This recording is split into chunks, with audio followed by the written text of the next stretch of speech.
Okay, isang magandang araw po sa inyo mga kaibigan. Ako pa si Dave, Nakakwentuhan TV. Follow me on Facebook, Victoria_24 at yahoo.com. Post lang po kayo na ng one word, one sentence, or quotation. Kahit na naman, na pwede pag-usapan at pagkwentuhan. Problema mo, problema ng magulang mo, o problema ng kapitbahay mo.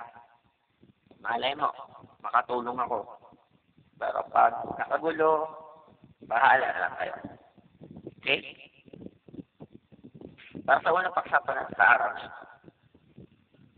Sabi nga nila, kahit anong tagong sa bagay na nakaingatan mo, lalabas din ito.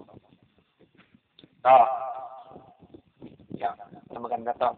Sample sa mga kapatid nating pamimaka. Kadalasan sa kanila pa eh. Kahit anong tago nila, hindi mo pa din nila, mahuhuli din sila. Sample. Kadalasan din pala, sila din mismo nagpapahamak sa sarili nila.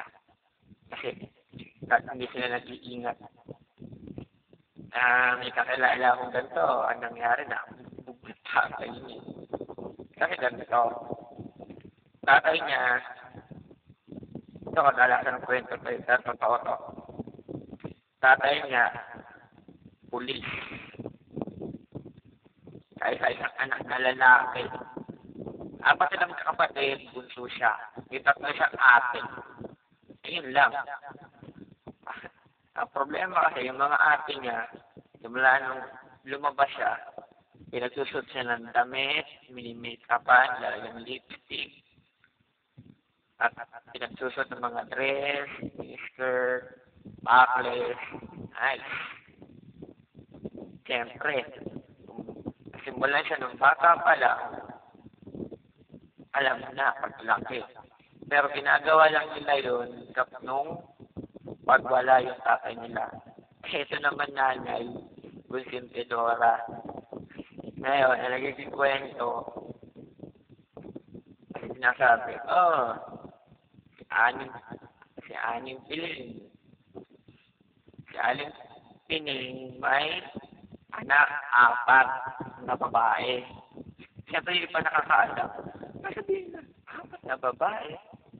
Eh, di ba, ang anak ni Aning Piling na babae, 3 babae, 1 lalaki. Yung bunso yung lalaki, di ba? Eh, ba't nila sinasabi yung 4 na babae? Kasi, yung mga ibang malalapit pa ng kaibigan, alam na binibisikan yung bunsong lalaki ng pambabae na yun ang makeup, lipstick, at kung ano pang gamit pambabae na nilalagay sa kanya. Okay. Ayun. Paalam ng magpakalalaki, lumaking malambot. Pero pag narap yung tatay niya, paminta, tumistigasan, natawan. Ewan kaya na nangyari. Bigla ang huli yung tatay. Nahuli. Pagdating sa bahay, huling-huli yung 4 na babae na kabalak ayusan siya. 4 na babae. Bakit ka mga 4 na babae? Yung 3 niyang ate, ayun nanay niya. Hindi ngayon, nabutan, suot na naman yung pulang-pulang dress. Suot ng stiletto, nakakwintas na pearl, at naka-make-up at nakasupot ng wig, ka ng haba. Yan, napunta ng tatay. Ngayon, pagbukas ng pinto, ito pa ako nakakatawa. Nagbukas ng pinto, yung badil. Anong nangyari? Akala niya, ang kumakatok, yung kaibigan nila. Ngayon, pagbukas ng pinto, bumulaga si tatay. Sabi ni tatay, sino ka?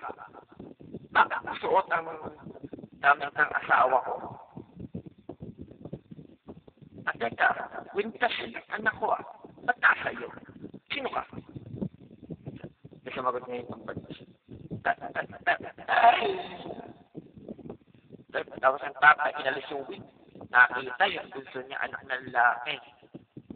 Yan. Alam niyo na, sunod. Joke bag. Kasi noon, nagdududa na yung tatay na bading yung anak niya dahil kasi ginagawa ng nanay. Eh ngayon, napatunayan na pinayusan pa ng apat. Yun lang. Then lumabas na yung totoo na shooting siya. Joke bag siya. Patay. Kaya ito po yung sample ng mga kahit anong ingat nila noon habang lumalaki yung bading. Kahit anong ingat nila doon na itago sa tatay na bading yun. Ayun, sa pa mismo nakakuli. Dedo.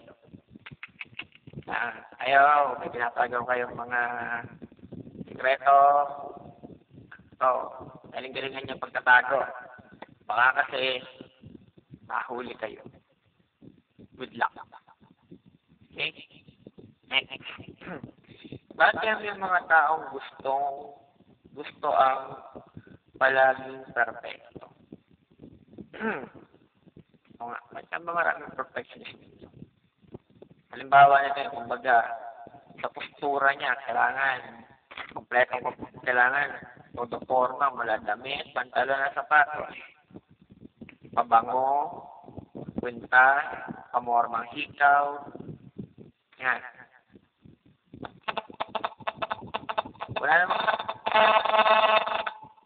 Wala namang masama maging perfecto. Ito nga lang ang problema. Kadalasan nga lang nangyayari, sa bagay perfectionist nila, nagbumukha silang OA. Kasi katuloy ng iba, napakayabang naman ito, napaka-forma. Masyadong perfecto sa katawan. O kaya sabi nila, mas trabaho. Yung iba, nagmamagaling. Tingin nila sarili na perfecto. Na lahat alam nila, lahat nila kaya nang gawin. Minsan niya, kadalasan, yung mga tingin nila walang alam gawin, yung pa, kasi may alam sa kanila, hindi lang gano'ng kumikibat na ayaw nilang magmayabang. Iba naman, sa sobrang kayabangan, sila ang napapahamak ang sarili ng kayabangan. Kaya, mga kwentuhan, iwasan natin ang pagiging perfecto. Kasi, sa pangalan, salam sa pangalan perfecto. Pero, tandaan nyo, dito sa buhay natin, mga tao, walang taong perfecto. Okay? Tandaan nyo yan. At yan po, sa natin yung araw. Ako po si Dave, ng Kwentuhan TV. Paano sa Facebook, Victor_24@yahoo.com. Post lang po kayo doon ng one word, one sentence, or quotation. Kahit na naman, pwede natin pag-usapan at pagkwentuhan. Problema mo, problema ng